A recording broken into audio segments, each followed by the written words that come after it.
1987. Frank Cotton is a pleasure seeker, someone who pushes himself and others to their very limits. And he's looking for something new, something more extreme, something that'll take him right to the edge of pleasure and pain. He travels to Morocco to purchase a puzzle box called the Lament Configuration, and it's here that Frank finally gets his wish. He opens the box and meets the Cenobites. Angels to some, demons to others. The Cenobites are about to make all of Frank's dreams and nightmares come true.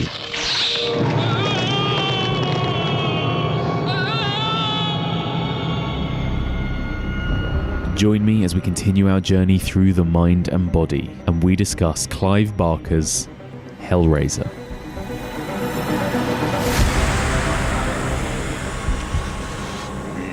Such sights to show you. Welcome back to the Evolution of Horror. My name is Mike, and as ever, I am your host. If you're tuning in for the first time, then welcome. In this podcast, we explore and dissect the history and the evolution of the horror genre by looking at particular subgenres one series at a time. We are currently in the middle of our Mind and Body series, and this is part 13, in which we are going to be looking at Hellraiser and Hellraiser 2. In spoilerific detail. So that's parts 1 and 2. If you haven't seen these movies, you're really missing out. Give them a watch before listening to our discussion.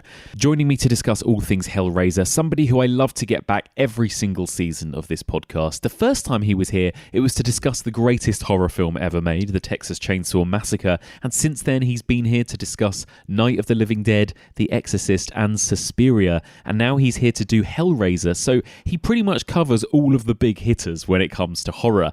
It is my great pleasure to welcome back to the podcast Jamie Graham. Hello. Hello, Mike. How are you doing? I'm all right. How are you? How's life? How's lockdown life treating you? Lockdown life is treating me okay, actually. I've been lucky enough that most of the work is still coming in, so I'm ticking along, still doing all my writing and stuff. And then other than that, my life is just the same, which is watching way too many movies. So It's actually given me an excuse to not feel so bad about it, the fact that I'm sort of locked away staring at the screen all the time. So yeah, how about you? Yeah, same really. I mean, the only thing I do miss slightly is cinemas, you know? I mean, Yes.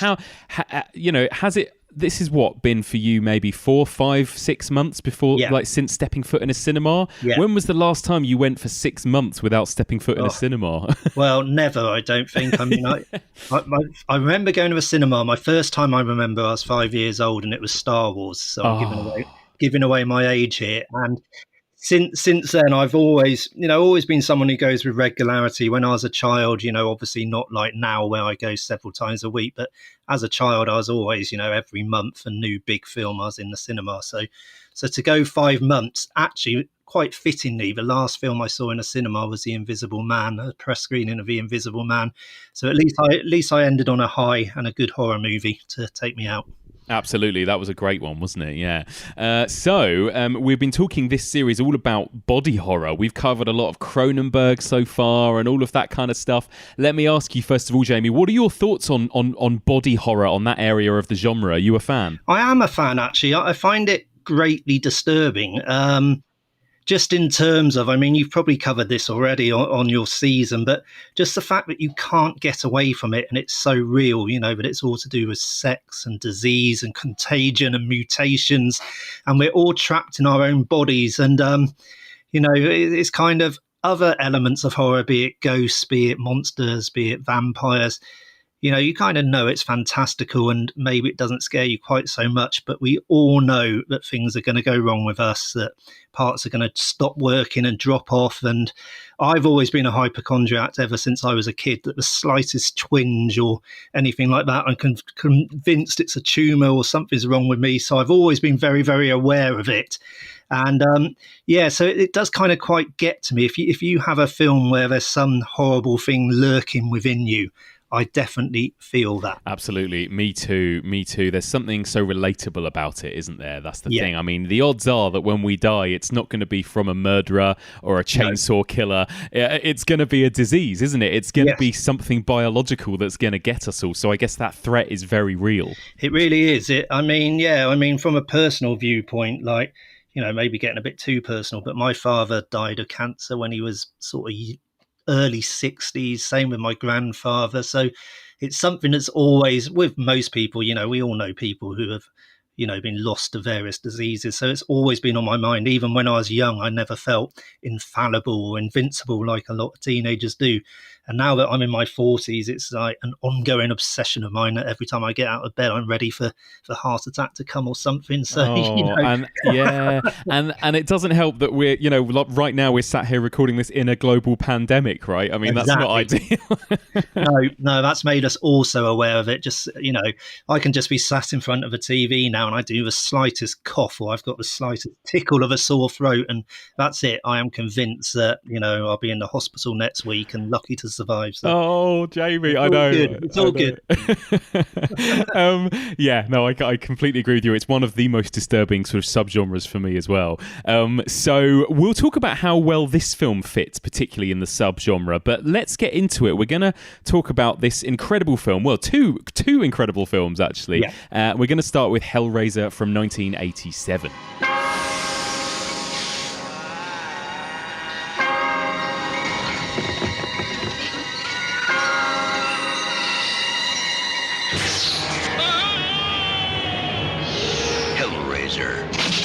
Beyond any terror you have imagined. A nightmare.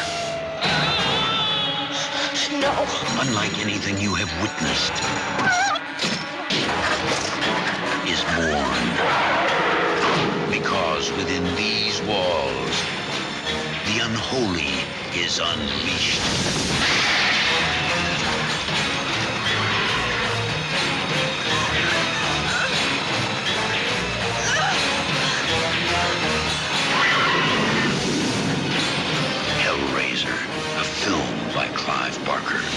We'll tear your soul apart.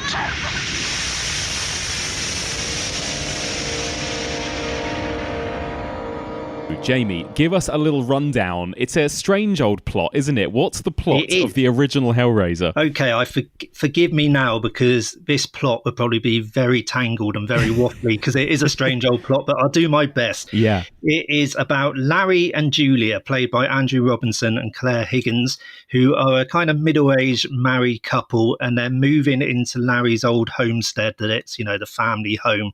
So they go there. It's very much a bare bones house. They're deciding, shall we move here, try and make it our new home.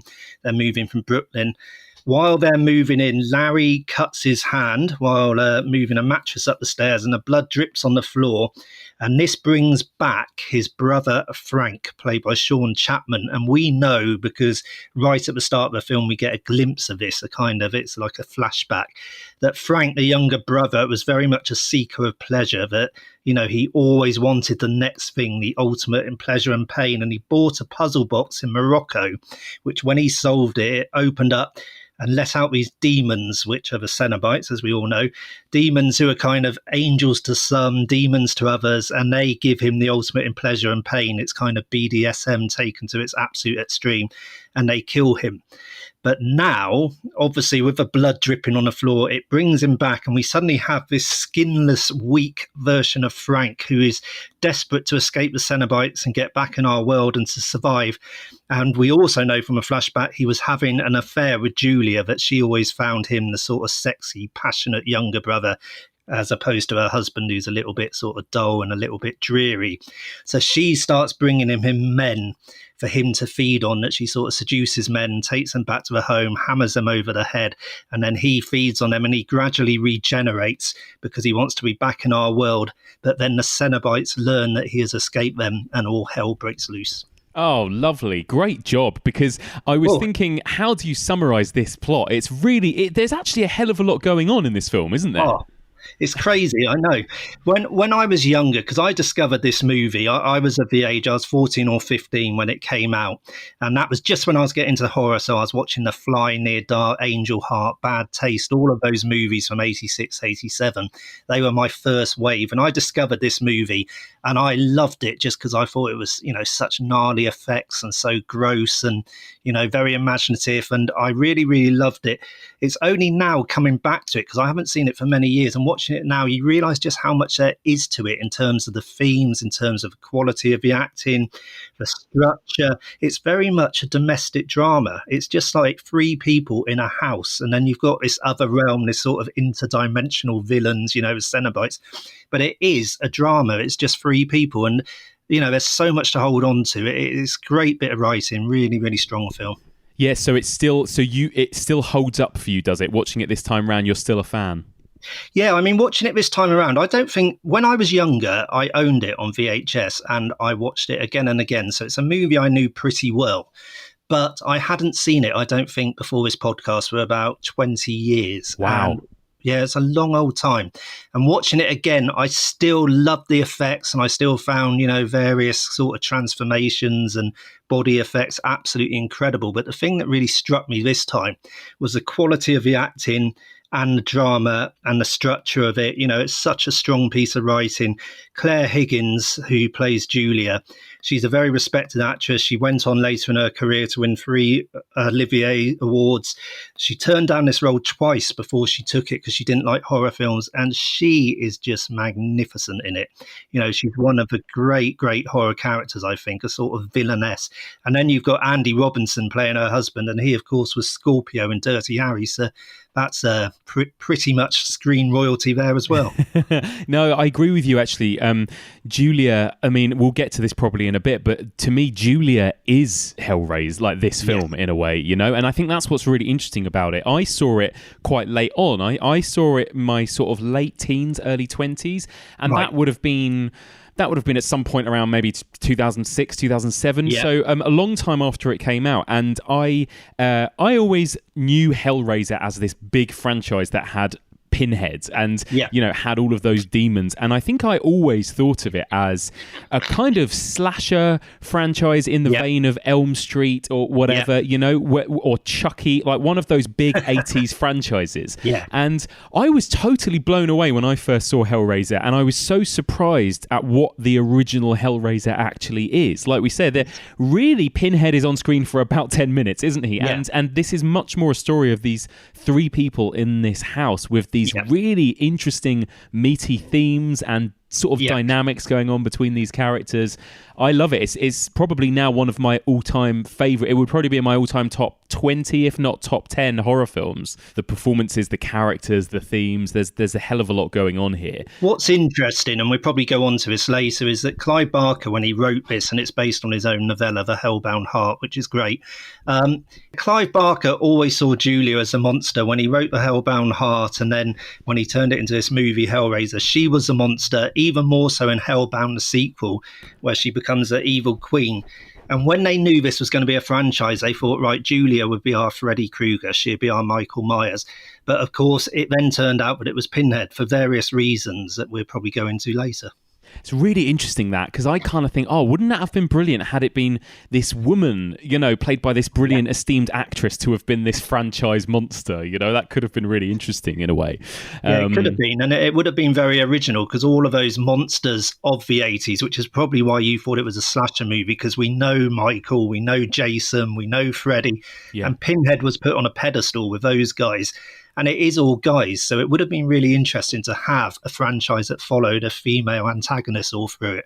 Totally, I 100% agree with you. But I suppose there is something about that incredible makeup, isn't there? And let me maybe start by asking you about this, because really one of the first images we see, the film starts, we see Frank, purchasing the box, the lament configuration, and then he kind of unleashes hell. He finds himself in this kind of dark world where his room transforms. Suddenly there are chains and pillars and all that kind of stuff, and we get a very brief glimpse here of the Cenobites. Just briefly, what did you think of this opening, and what do you think of these creatures, these demons, these Cenobites, and the way they look? Well, I absolutely love the Cenobites, and there's 4 of them in the first movie. There's basically Butterball, who is like Jabba the Hutt with sunglasses, played by Simon Bamford.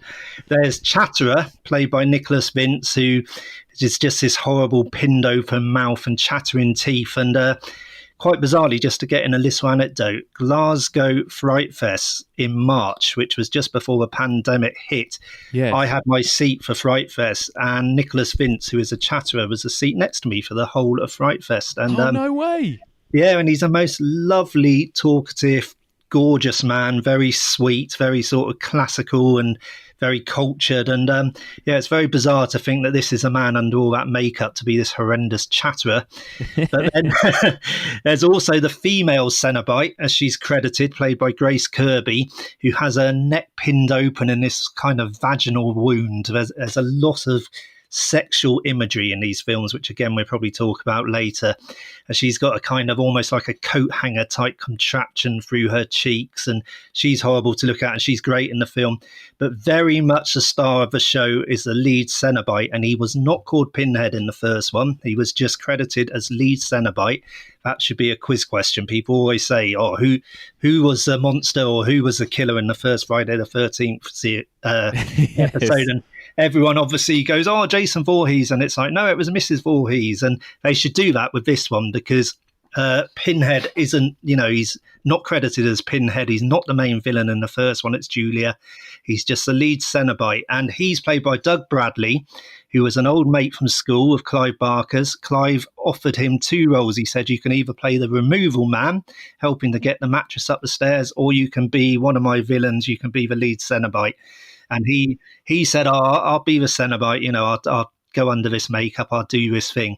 And it's such an incredible look. Obviously, his whole head is covered in pins or nails that they're like 1 inch apart. It's his configuration. He wears these long kind of almost skirts that reach down to the floor, and he kind of sweeps and floats across the room. He's got a wonderful, classical, fluent voice, Doug Bradley. And even though he's only got a few lines in this film, they're all so beautifully written. There's stuff like, we'll tear your soul apart, and no tears, please. It's a waste of good suffering. And, they're really, really memorable. And again, just for a little anecdote, an interesting thing is they did originally put pins in his head. That was a makeup. He just had pins. And when they went to shoot it, to do a screen test on camera, the pins didn't show up. So they actually had to put nails. They hollowed out some kind of piping, and they put it over the top of the pins, and they screwed nail heads on top of it, and they turned all of these pins into nails so that they'd show up on camera. So if you're going to be really logical about it, he should be called Nailhead. It's so true, Nailhead. Yeah. God, that should be his name. I can't believe that. I mean, I know that he's talked about it quite a lot, the actor, hasn't it? But the makeup process for him in all these films must have been absolutely grueling. Oh yeah, I think it was 6 hours makeup. Certainly at the start, they probably got a bit quicker, but you can see immediately why he's so iconic, that even though he wasn't considered to be the lead villain of the film, it was Julia. You can see why the marketing guys stuck him on the poster, put him on the VHS sleeve. You can see why all the fans gravitated to him, why the audience loved him, and you can see very much why he became the star of the show. I mean, it's just a great iconic look. And it's also, back in the 80s, it wasn't like now, but there wasn't as many people who had tattoos and piercings. And I think there's something really cool and sexy about Pinhead as well, that even though he's very, very evil, you look at it and it's that sort of alternative, like break away from the norms. There's something edgy and dangerous in an exciting way about him. So it's such a great image. It's so true. I think Pinhead actually did become almost a bit of a kind of alternative sort of sex symbol in a lot of ways, didn't he? A lot of people found Pinhead really attractive. And again, you can definitely see that. And I think it's because of the act, Doug Bradley having so much charisma. I think it just shines through, doesn't it? But also, it is a very cool look. Yeah. It's a very cool look. And Doug Bradley as well, he's got those very sort of dark, soulful eyes. And one of the things I love about Pinhead, even though he's an evil bastard and, he gets all the chains and hooks into people, he very much has this kind of melancholy about him as well, this soulfulness, which is there in the first film. And then it's kind of explored in the sequel, where you actually learn a bit about his background and when he was a human, which we'll probably talk about when we get to Hellbound. Yeah, no, definitely, 100%. And of course, we see Frank here as well. Frank, in a lot of ways, also a sort of villain of this story, really, isn't he? And even that kind of body, there's something about this film that is quite gross from the very beginning. You know, even when you see the look of Frank and his really dirty fingernails and his little, like, almost looks like a squat, doesn't it? That he lives in, that mattress on the floor and bits of food. It's like they've made everything look as kind of abject and gross as possible when it comes to Frank, don't they? What do you think of the character of Frank and sort of what his role is in this film? I think he's quite one-dimensional, but in a way that, you know, that's absolutely fine. He does what he needs to do, but he is a guy who just always needs the next thing. He finds this world very boring, very mundane. He's all about the pleasures of the flesh. He's only happy when he's shagging or doing something to really sort of make himself feel alive. And he's always looking to push it right to the boundary, right to the edge of the abyss and then beyond. So when he finds this puzzle box that promises him the kind of ultimate in pleasure and pain, he, of course, explores it. And you can really see why Julia is attracted to him, that even though Julia in this film is very sinister, and you could say, like we have, she's the villain, that she's cheating on her, lovely husband, Frank, Larry, kind of lovely husband, bit dreary. But you can see why she does it, because Larry is never in any world going to satisfy that woman. Whereas Frank, the moment you see him stood on the doorstoop, dripping in rain and sort of chin jutted forward and looking so sexy, and in every single scene of a film, he's sort of sheened in sweat and he's grimy, like you said, and he just absolutely wafts sexuality. It's really interesting, isn't it? Another thing I always find really interesting about this film, compared to a lot of 80s horrors, for example, is that it actually feels like it has... we might not be the two best people to talk about this, but it feels like it has a bit of a female gaze, this film, to me, of the way that it does look almost kind of... The film almost kind of lusts over Frank, I feel like. Like you say, when he turns up covered in rain and he's always got his shirt off, and he does, even though he's quite gross and sleazy, he also kind of oozes this sex appeal as well, doesn't he? And like you say, you can totally see why Julia would be sort of lured by the idea of being with him, especially compared to his brother, who I suppose is the opposite end of the spectrum, isn't he? Yeah, I mean, Larry's a good-looking guy, played by Andrew Robinson, but he's definitely sort of over the hill a bit. He's kind of gone to seed, whereas Frank is younger and edgier. And I think, going back to the gaze of the film and the fact that Frank is so sexy in the film, I think a lot of it comes down to Clive Barker. That Clive Barker, when he was a teenager, he's been quite open about this. He had various relationships with older women, but then as he got older, he identified as gay. He was a hustler in the 70s when he was writing and when he was trying to sort of make ends meet. He did a bit of hustling. And this is a film that is very much, sex is a part of this film. Clive actually said that he wanted to do a film in which good and evil, in which sexuality was a connective tissue between the good and evil. And, it's really woven in. And in a lot of the 80s films, horror films, sex is very, very sort of simple, but it's just bums and boobs to titillate the kind of teenage boys. And it has a very conservative attitude to sex, like all the slasher films that, if you have sex, you then die. But basically, if you fuck, you're fucked, is how I like to put it. Whereas this film is completely different, that it's doing things a lot more interesting, and sex is very much a part of it. And the whole look of the Cenobites and the kind of S&M quality to, the pain they bring with the chains and all of that and the hooks, that was inspired by real S&M clubs, like Cell Block 28 in New York. So Clive Barker brought a lot of his own sort of background or, stuff he'd seen in life to it. That's really interesting, because I was going to ask about that. I mean, we've just last week discussed The Fly, and, whether or not The Fly was in any way kind of reflecting on that fear of the AIDS epidemic, which, of course, was sort of tied in with sex, and that was kind of a big thing in the 80s at the time. And, I wondered whether any of that played into this, or even unconsciously played into this story, this idea of sex sort of being dangerous but also being alluring, and all of those kind of really like you say, it's a lot more complex in this than the very black and white, if you have sex then you're immoral and you die. There's something much more interesting going on here, isn't there, I think, when it comes to sex? There is, and it reminds me in a weird way of Cronenberg, that we'll probably talk about, is this a body horror film? And one of the big ways it is for me, and that it reminds me of Cronenberg, is that sex and pleasure and those things of the body, in Cronenberg's films like Shivers or They Came From Within, it's partly the fear of it, and it's a breakdown, and it's disease, and it's horrible, but it's also really liberating that you kind of get away from societal strictures and you can do your own thing and just, have a fucking great time. That's what it's about. And in this film, in Hellraiser, it's also like that the real world is painted as very, very dull. And then there's Frank and there's Julia and there's their love affair and there's the Cenobites and there's this whole other world but beyond ours, which is so enticing and so exciting.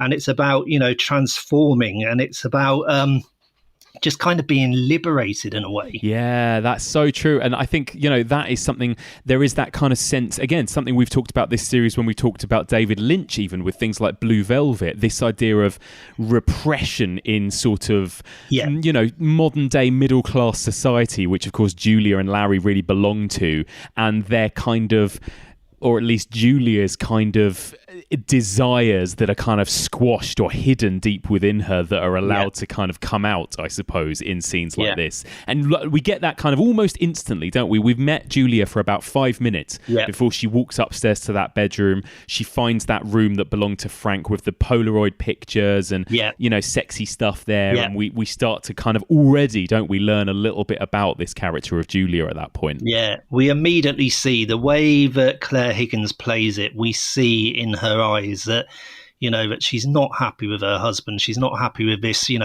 prospect of moving into his house and settling down and a very boring sort of nondescript life.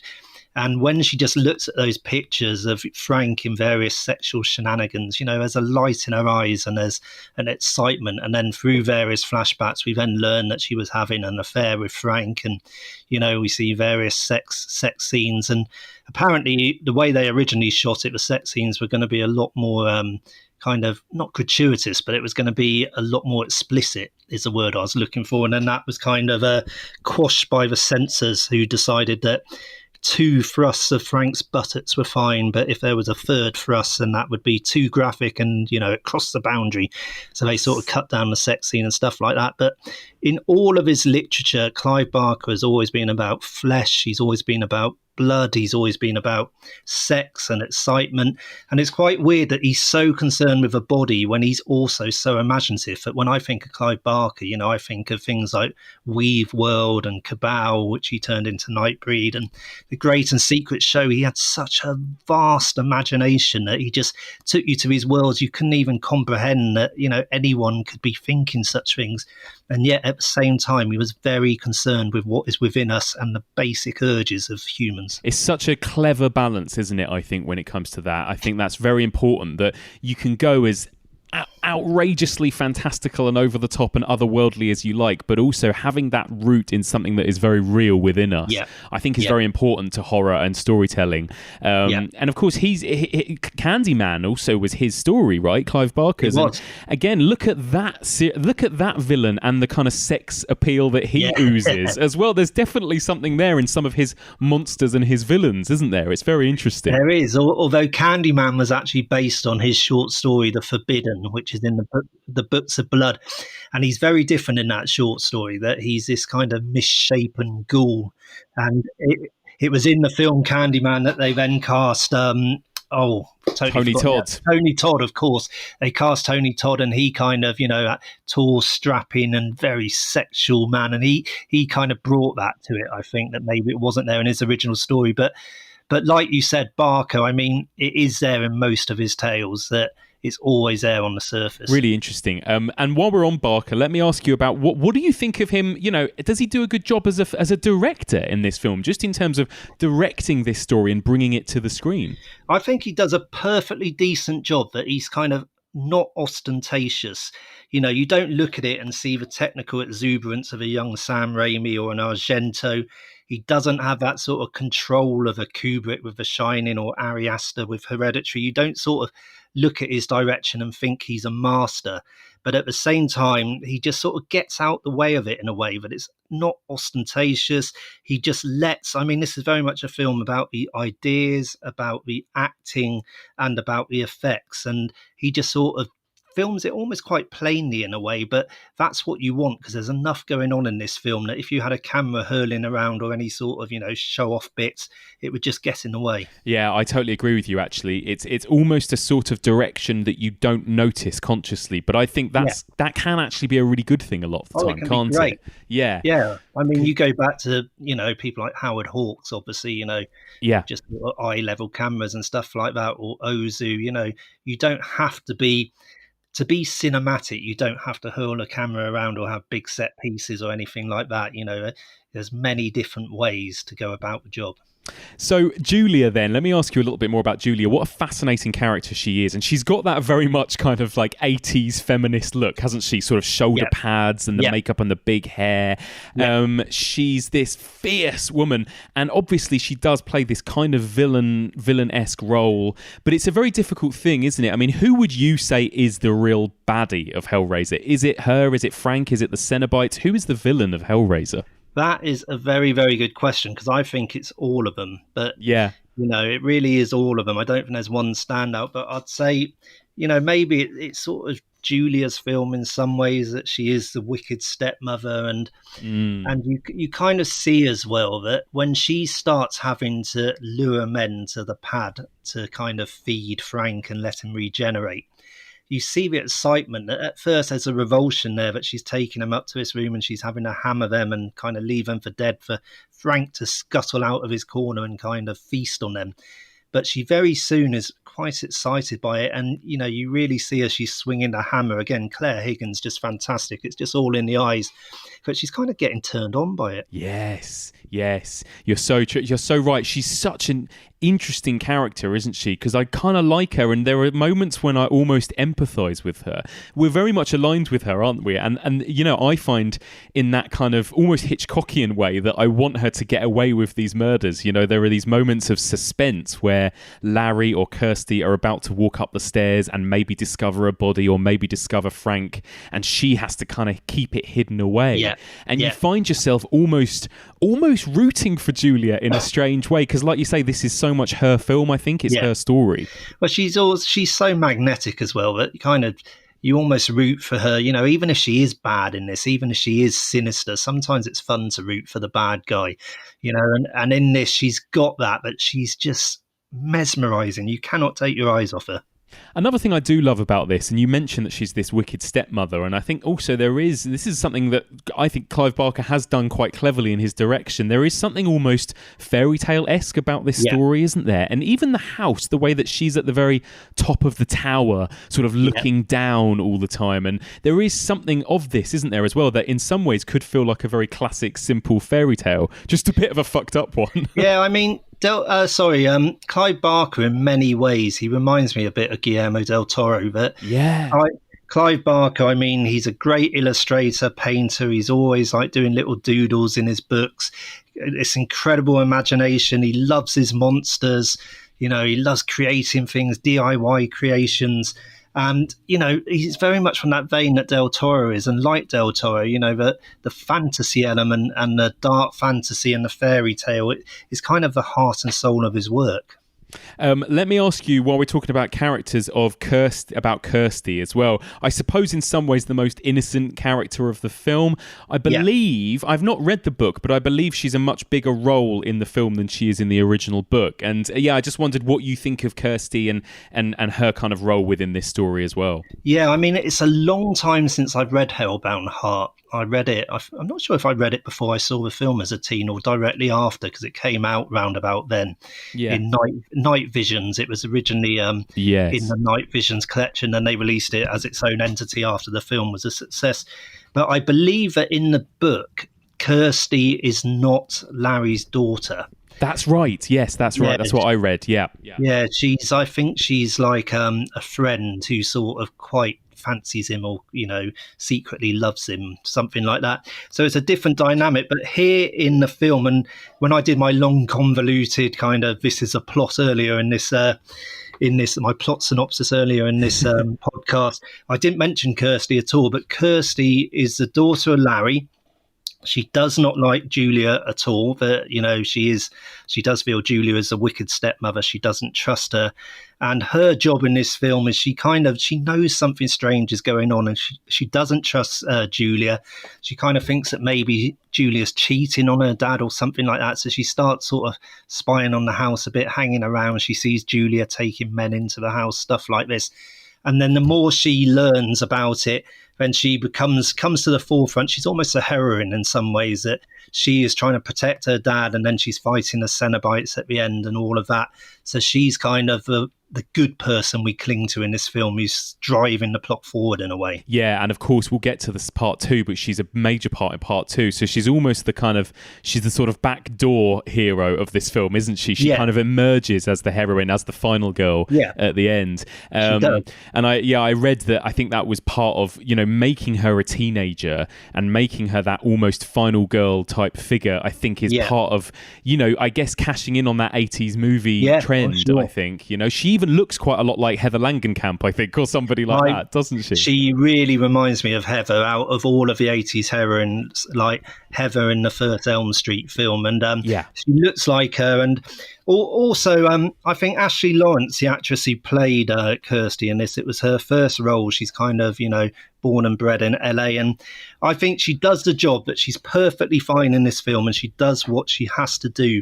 But I'm not sure she's quite got the oomph to really, really nail it. But I think when you're up against those kind of actors like Andy Robinson and Claire Higgins playing Julia, I think that maybe she is the weak link of those guys. But like I said, I don't think it's to a point that it takes you out the film or you think, oh, she drops the ball. But she's up against some really, really quality acting.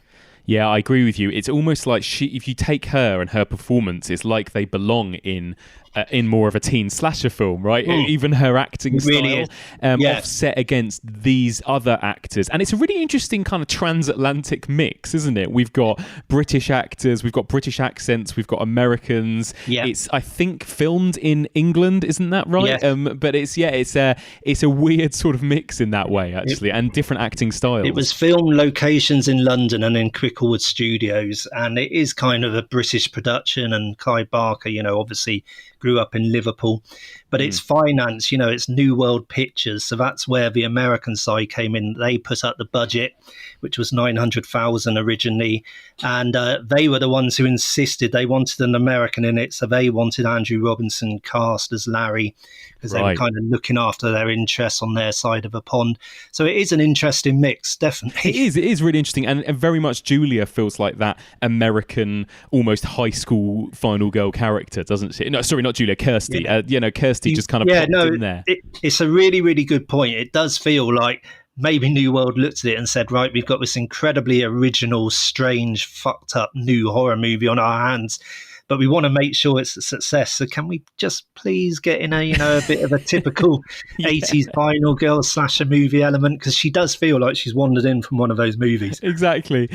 So we have this incredible kind of middle act of the film where, as you mentioned, Julia is luring men back, and Frank, this kind of this terrifying moment when Frank kind of comes to life in the attic as this kind of almost skeleton crawling around on the floor.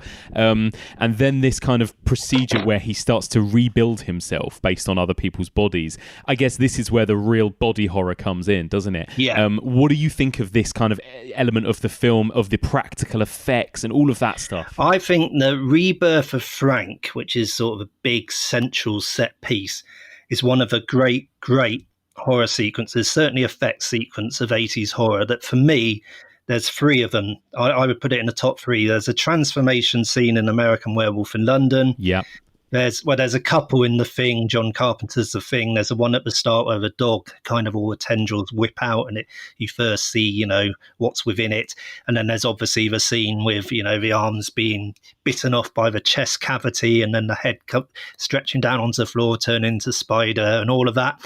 They are the big sort of effect sequences of 80s horror, and this is a one that I would put pretty much alongside those two. I think it's that good that you see this heart under the floor that's been revived by this blood that has fallen into the floor and been soaked up when Larry cuts his hand and all of that. And then from there, it just suddenly you see these arms come out of the floor and sort of they plonk down on the floor, and then this horrible, like skinless, glistening body kind of rises up, and it doesn't even have the strength to get on its feet, but it's sort of reborn. And all of the effects, which were done by Bob Keane at Image Animation, they're all done, well, a lot of them are done with like latex and KY jelly. So they were using a lot of condoms because that was latex. So it's condoms and KY jelly. You know, it's incredible, which again ties in with the sexual element in a weird way. Yeah, it's kind of perfect, isn't it? Yeah. but it's just a fantastic sequence. I remember when I was 14 or 15 watching that, there hadn't been many things like that. I mean, I think The Fly had just come out as well. And, you know, there's obviously some of the body horror, and that is so gruesome. But I was watching it and my stomach was turning, you know. Yeah. Now we're kind of used to seeing this stuff. But watching it again, it still really holds up. And I think that rebirth sequence is incredible. What is very interesting about it is it wasn't in the original film, because New World Pictures, you know, they funded it. It was $900,000. And when the film was finished and New World looked at it, they were so impressed with what they saw, and they kind of knew they had a hit on their hands. And they actually said, right, have some more money, go back, do some pickups, and we want a big birth sequence. Because that scene, it was originally that Frank was just bricked up in a wall, and he kind of fell out of the bricked up wall and just started speaking. And they said, no, there's an opportunity here to do a grandstanding set piece that would get people talking. So they went back and did that scene. Oh, I love it. It's so good, isn't it? And I think, like you say, you picked all the perfect examples there. American Werewolf, The Thing, The Fly. These movies where you just, even today, just marvel, I think, at the work put in, because you can see how long some of that stuff looked like it might be stop motion. Some of it looks like it's played in reverse, you know, and there are so many little tricks there, aren't there, to achieve this incredible transformation sequence. And stuff like that just doesn't really age, I think, does it? No, it doesn't. I mean, I can't remember who said this, probably several people have said this, but the reason it probably hasn't aged is because in the late 80s, those prosthetic makeup effects were at their absolute peak. You know, people were pushing the boundaries, doing new things every year. And then in the early 90s, CGI came in. Yes. So prosthetics were kind of almost at their peak, the apex of a profession in the late 80s, because after that, people didn't need to do it as much. So maybe some of the art was lost a bit. You still have great people like Greg Nicotero, all of that, but you know, not as many people, and it's not as in demand. So in a way, you go back and watch these 80s movies, and we've never seen anything better since. Yeah, you're so right. It was at the very end point, I suppose, in a way, wasn't it, of one method that was about to be completely swapped for a new method. And it's like we go back to square one in the 90s, isn't it? I mean, apart from a few key movies like Jurassic Park or The Matrix, there are some truly, you know, it's difficult to watch a lot of special effects and visual effects that have been done in the 90s now. It's, you know, that's aged so poorly, hasn't it, in comparison? Yeah. And there's other great effect sequences in this. At the end, you know, when it's Frank's death at the end, where there's literally all of these hooks in his face and his body, and they're pulling him apart, and his face is stretching and stretching. And Andrew Robinson has this great line, his final line, where he says, "Jesus wept." And then he literally explodes. It's like a polyphone dummy that explodes, and they cut just as it explodes. Because again, I think originally you saw a bit more of that, and then the censors weren't having it, but you still see just enough of the explosion. And Andrew Robinson came up with that line, "Jesus wept," which is such a great line that in the original script, Barker just had, I think he'd written "fuck you" was the final line, which is kind of cool, but it's not as good as "Jesus wept." So there's that amazing scene. And then just the skin body that we basically see Frank in various stages of regenerating. You know, that first of all, he's so weak and he's this glistening skin mess. And then the more people that Julia kills and the more people he feasts on, he gradually builds up until he becomes human again. And all of those effects, you know, the body suits, the prosthetics, they're just phenomenal.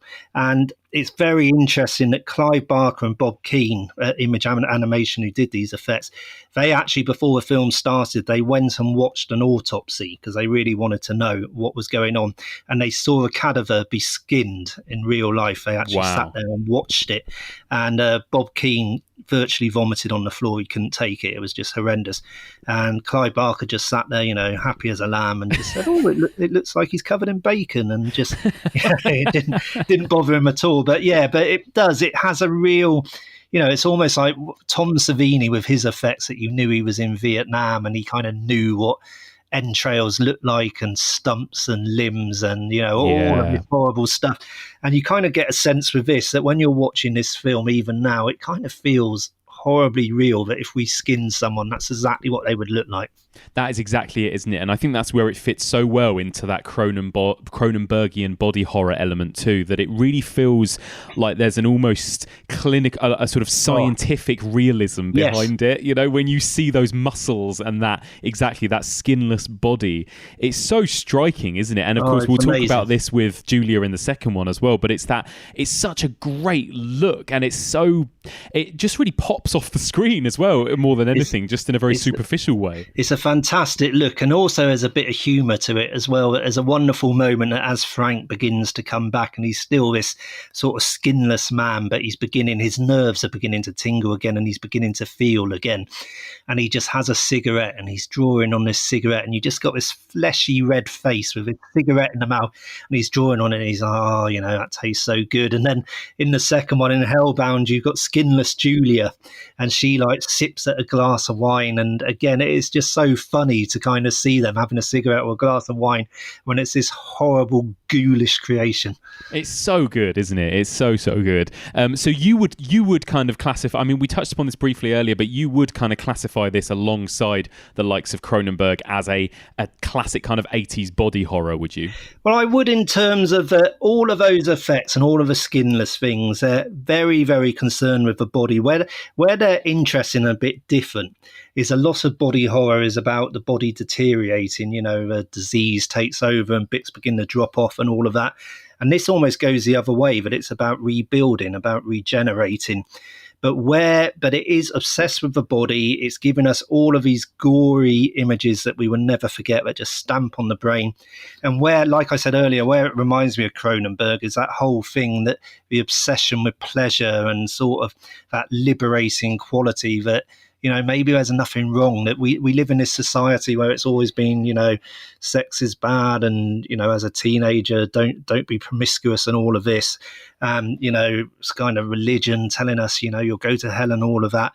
And Clive Barker, like David Cronenberg, almost embraces the kind of bodily pleasures and says, no, it can be really liberating, and it can just be fucking great, go for it.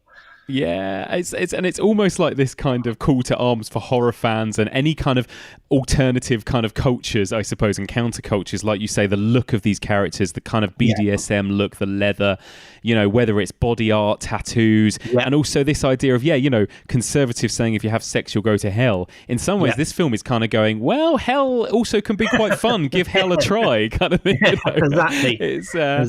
It's really interesting. Another really fascinating scene that I'd love to ask you about is and this almost feels like it belongs in the second film again, is the scene where Kirsty's in the hospital, and she goes into that strange sort of other world where she opens the puzzle box, she goes through the wall of the hospital room into that corridor, gets chased by that monster, and then comes across the Cenobites. What do you think of that whole sequence?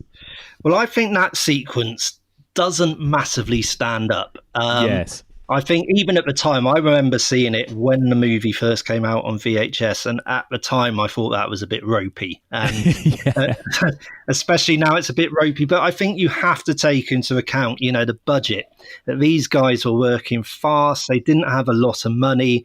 The engineer, which is the name of that creature, which is like this sort of suspended scorpion with all these legs, who sort of hightails it down this corridor chasing Kirsty. They actually had Image Animation had 8 people operating that. They had someone sat inside it. They had various people behind it, pushing it along. If you look closely in the shadows, you can actually see, some human legs sticking out, and you can see it's on a trolley being pushed along, But so it is all a bit ropey, and, maybe you can say, that's taken me out the film, but you have to take into account the time it was done. The time it was done in terms of not be in the 80s, but at the time it was done fast and for little money. So I think the job image animation did on this film is absolutely incredible. Yeah, me too. And actually, I really love some of the slightly more subtle things that happen when she plays with that box and suddenly the lighting changes in the room, that kind of light spilling out through the brickwork of the hospital room. Yeah, that's great. And then, of course, the actual Cenobites. And that's really one of the first moments we get a proper look at all the Cenobites, isn't it? And they actually, of course, talk to Kirsty. That's when we get that line, "We'll tear your soul apart." But also really interesting characters that, she's able to sort of make a deal with them. They're not just going to pop up and kill her in the way that Jason or Freddy might, Yeah. Please wait. No time for argument. You've done this before, right? Many, many times. To a man called Frank Cotton. Oh, yes. He escaped you. Nobody escapes us. He did. I've seen him. Impossible. He's alive. Supposing he had escaped us, what has that to do with you? I can lead you to him, and you can take him back instead of me. Perhaps we prefer you. I want to hear him confess himself. Then, maybe. But if you cheat us, we'll tear your soul apart. I mean, all of that stuff with the Cenobites, I think, is great. I think all four of the creations are superb. Like I said earlier, I think Pinhead is the poster boy. He's the one where you go, wow, that is something special, and you remember it. But they're all great. Just suddenly struck me, maybe not to do with what we're talking about, but we talked about it before. It just feels really weird watching this film now that you kind of know Hellraiser at the time broke out and almost became mainstream hit, that it is so alternative, and the look of Pinhead and all these like really, really grisly effects. It seems very bizarre that, the horror crowd, you can see why they loved it and they were getting something new and thought this is great. But it is a film that entered the public, the popular consciousness. People knew who Pinhead was, and it's really bizarre. I'm not sure that would happen anymore because the ideas in this film and the effects in this film, they're so out there. They're so grisly. It's quite bizarre, don't you think? I totally agree with you, and I think this is the thing, goes back to what I said about how surprised I was when I first saw it and how it was just not at all the film I was expecting it to be. I love how kind of bold and weird this film is, and you're right, it's not mainstream in any way. Right. When you look at 80s mainstream horror compared to this, it's really interesting. And I mean, I guess actually, we'll start to wrap up on this first Hellraiser soon, but let me ask you, I mean, again, I came to this film thinking this was going to be a simple horror film about a monster called Pinhead who kills people. But what do you think this film really is about to you? What is Hellraiser and what is this story in your opinion? I think at its core, Hellraiser is a love story. Interesting. Which I'm not being original saying that. I think Clive Barker's always said that.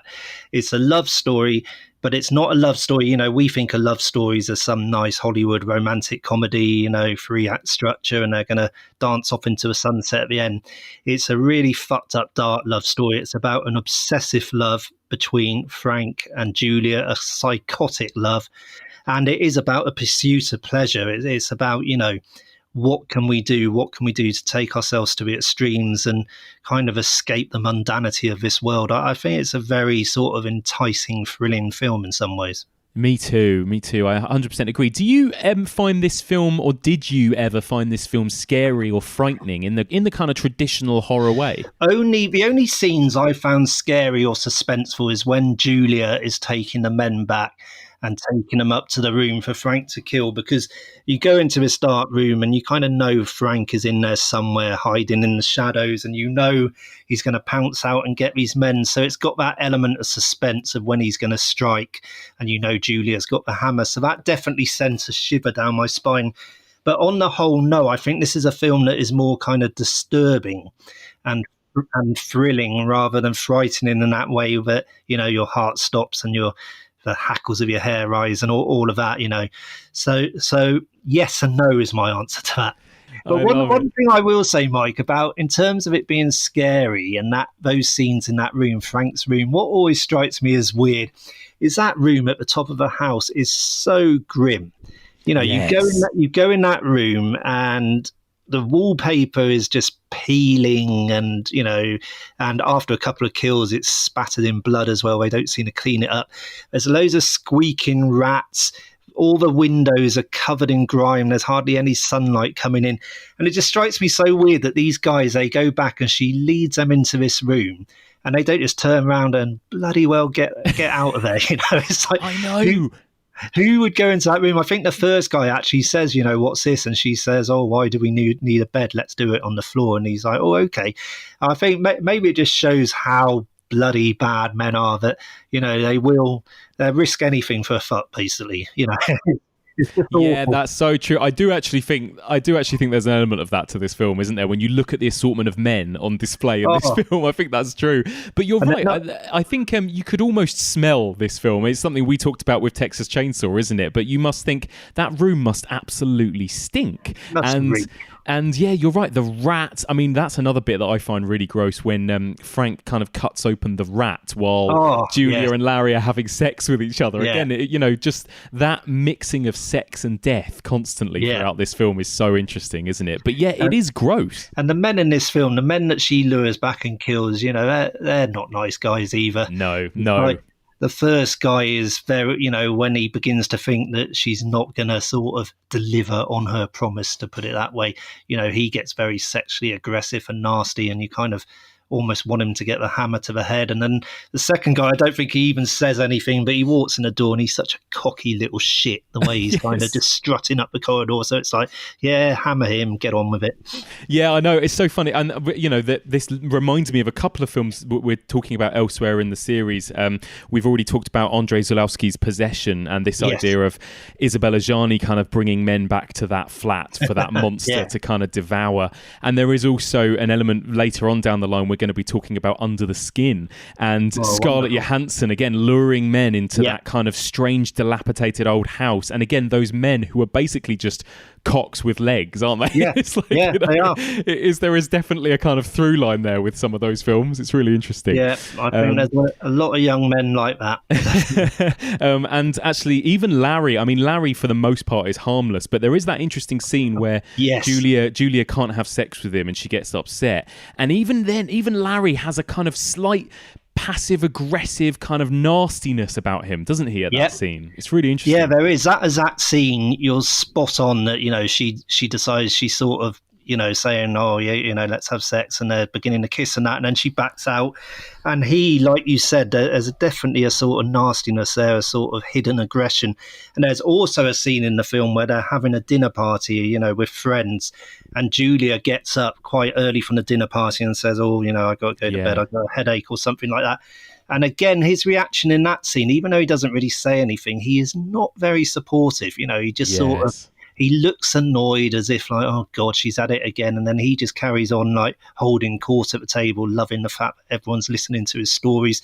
So Larry, even though he is a boring bloke and he's a bit over the hill and all that, and is a nice guy in some ways, there is just an iota of darkness there as well. Definitely. There's that little bit of kind of toxicity in all of these men, which is really, really fascinating. And that's the thing. It's like you said, revisiting this film, you realise just how much is going on in this film, really. There's so many interesting layers, isn't there, to peel back, that you, like you say, even a dinner party has got so much going on with it around the, with all of those characters around the table. I love it. And actually, I do think that Larry is, the actor, Andrew Robinson, is so great in the final scene when he's become Frank, right? I mean, what an amazing performance, because what an incredible transformation that he has in that final sequence. But that's the great thing, because Frank in the final scene is wearing Larry's face to fool Kirsty, but she thinks it's her father. So that kind of makes sense of the fact that all through the film, Larry, as played by Andrew Robinson, he's been, like we keep saying, he's been a bit of a sort of drip in some ways, and he's been quite low key and a bit boring. And we kind of know him mainly, he's been in many things, Andrew Robinson, but we know him as Scorpio in Dirty Harry, where he's just so chaotic and just dangerous and anarchic and scary. So it's weird to see him so kind of laid back and dialing it down. But what that does mean is for that final scene where he is Frank in Larry's face, he can suddenly turn it all the way up and be evil and over the top and have all these lines like "come to daddy" and yes. all of this stuff and really go for it. And it's so much fun because then suddenly we go, yes, that's the actor who was in Dirty Harry. What an evil bastard. I love it so much. I really think it's a great little final act, actually. Doesn't quite make sense. The one thing I can never quite make sense of is the lament configuration and how Kirsty knows so easily how to use it and then how to use it to kind of get rid of the Cenobites at the end, just by sort of twisting it here and there. That's ridiculous. I actually find the lament configuration all through, the idea is that you've got to be a certain type of person to find it, that you've got to be a real pleasure seeker. And then you find it, and when you find it, you have to solve it, and only the right people will solve it, and you have to solve it with the right intentions to call forth the Cenobites.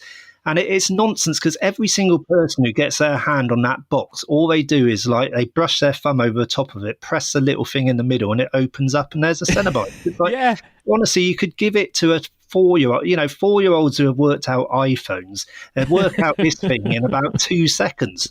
It's so true. It looks easier than a Rubik's Cube. It really is. It's so funny. Yeah. They should have to do a side of a Rubik's Cube or something. That would be much harder. Exactly. It's so funny, but it's a great little end sequence, and I love what happens there with Frank/Larry, and like you've already touched upon it, that incredible final effect where he explodes.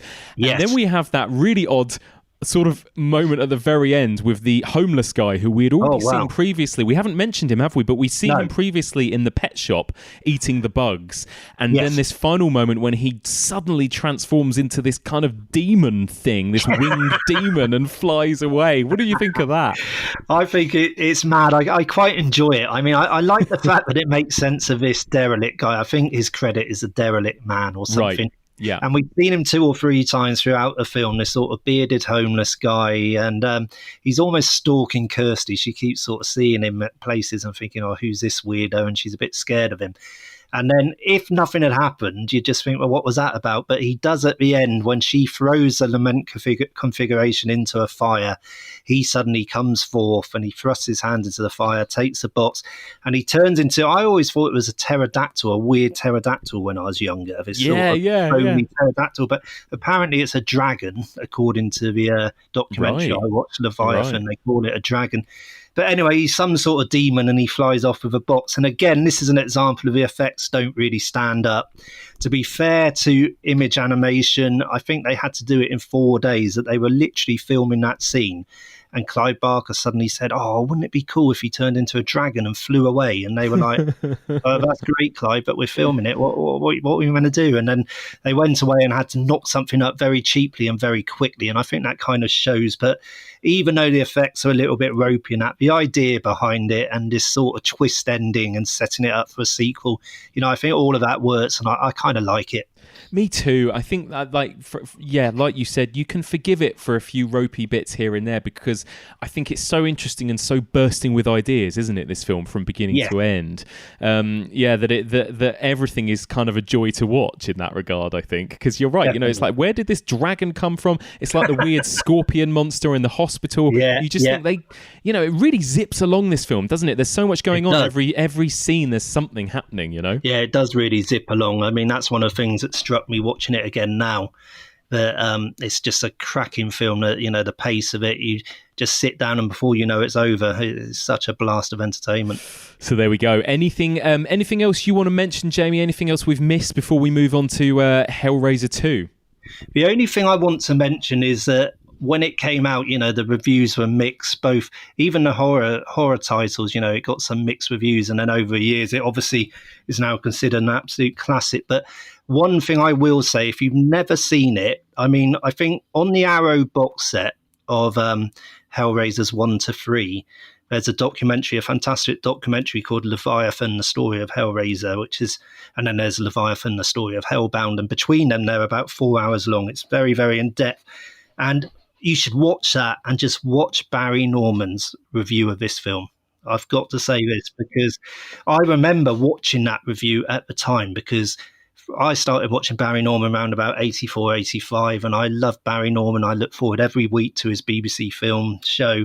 And he was a great critic, wonderful man. I don't want to put him down. I met him a few times when I became a critic at the start of my career, and he was so gracious and lovely.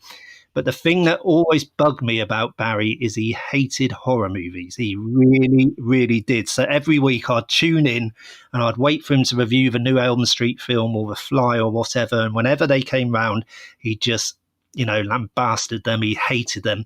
And his review of Hellraiser, which is shown on this documentary, is just legendary. But now, let me put a question to you. Have you ever been to a movie, discussed it with other people, and then wondered whether you'd all seen the same picture? I've just had that kind of experience with something called Hellraiser. This is a British horror pick written and directed by one Clive Barker, who, according to some admiring sources, has gleefully broken the rules of the genre and or produced a genuine original. I read these comments with total bemusement because, as far as I'm concerned, Hellraiser is a nasty little film that I watched with a deep and, if not original, then certainly genuine loathing. I found the whole thing grubby and gratuitously violent, though I dare say Clive Barker and his admirers would have me believe that I missed the point and it's all supposed to be tongue-in-cheek. But that won't wash, because the film is devoid of both wit and humour. If this is gleefully breaking the rules of the genre, I could only wish that he'd left the damn rules alone, inadequate though they might have been. I mean, so similar to Roger Ebert, isn't it, in America, that kind of stalwart kind of critic who really, really just didn't understand horror most of the time. I ended up producing that exact program, but it was in the Danny Lee, Claudia Winkleman days. But I was gutted I never got to meet Barry Norman, because what a legend. Even though he hated horror, what a legend. Yeah, I mean, my Barry Norman story, which I may have told you before, or maybe not, which I'll just get in at the end, is when I first, in 1996, it was one of my first press screenings I ever went to. I went to Mr. Young's, which was like a little press room for journalists. Yeah. And I turned up and I'd seen Barry Norman on TV for years and years and years. He was a kind of hero. And I was first at the screening, like new boys, so excited. And Barry Norman walked in and there was no one else there. And honestly, it was like Tom Cruise walking in. I didn't know what to do. And he got his glass of wine and he stood there and I thought, I've got to say something. I went over to him and quite sycophantic, but I really meant it. I said, "Oh, Barry, I just want you to know I'm just starting out in this business. And, I've always watched you and, you've been a big inspiration, all of that." And he was so lovely. He was so friendly and he couldn't have been more helpful. And he always remembered that and always said hello to me after that. Oh. But then I went into Mr. Young's and I sat down ready to watch the film and everyone else started to arrive and sit down. And Barry was still out there having his glass of wine. And just before the film was due to start, he came in and he just walked up in front of all the other journalists to me and he said, "Excuse me, young man, but you're in my seat." Oh, no. And I basically had to get up and get the worst seat in the house because it was almost full by that point. Oh, classic. There you go. That's so funny. I love that. There are always critics who have their own seats in that screening room as well. Yeah, no, it's fun. It's only nerds like us, isn't it, that can get that excited by critics. Oh. I mean, I had the same thing when I interviewed Kim Newman on the first ever episode of this podcast. And again, he was that to me. It was like a big deal to me, and I was very scared / excited to meet him for the first time. Exactly. Exactly. What we got was one of the worst, weirdest, clunkiest, just most awkward films I think I've ever sat through. I mean, What was it? What was it? Even a horror film? Was it even a film? What was it we just sat through? It was absolutely bizarre, wasn't it? I was sitting watching this last night, genuinely feeling absolutely repulsed, while I was smacked about the face with "isn't this bad" messaging. Of course it's bad. I know it's bad. I do not need to see the suggestion. At one point, and this is a completely, do not ever watch this film. Don't click on this film. If this film arrives on your Prime list, or you're a horror fan, you might like this on Netflix, don't click it. Hello, everybody. That was a little snippet you heard there from my conversation with friend of the pod, Louise Blaine, during our Frightfest 2020 coverage. Now, last weekend was the annual London Fright Fest. Now, this is a huge festival, obviously, that usually takes place annually in London's Leicester Square. Hundreds of horror films screened back to back across 5 days in sort of 3 or 4 different cinemas. However, Of course, due to bloody COVID this year, it was all made virtual, which meant that we got to still watch horror films, but we had to do it from the comfort of our own living rooms. Now, me and Louise Blaine covered all of the films that screened at Fright Fest over on our YouTube channel. That's EOH TV, which you can find at youtube.com/evolution of horror.